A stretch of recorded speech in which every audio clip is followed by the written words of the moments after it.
লড়াইয়ের ওই ময়দানেতে যেতে তোমাকে হবে, প্রয়োজনে সব রক্তটুকু জমিনেই ঢেলে দেবে। লড়াইয়ের ওই ময়দানেতে যেতে তোমাকে হবে, প্রয়োজনে সব রক্তটুকু জমিনেই ঢেলে দেবে। তবুও তোমায় লড়তেই হবে, মানিবে না পরাজয়।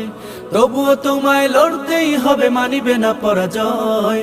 বিপ্লব মানে জীবন দেয়া বসে থাকা নয়, সে কোনো দিন আসবে না রে করো যদি ভয়। বিপ্লব মানে জীবন দেয়া বসে থাকা নয়, সে কোনো দিন আসবে না রে করো যদি ভয়। কোথা থেকে কোন ভিনদেশী শকুন আমার দেশে এসে সেবার নামে বসলো জুড়ে মীর জাফরের বেশে। কোথা থেকে কোন ভিনদেশী শকুন আমার দেশে এসে সেবার নামে বসলো জুড়ে মীর জাফরের বেশে। ওদের করতে নাস্তানাবুদ হতে হবে নির্ভয়।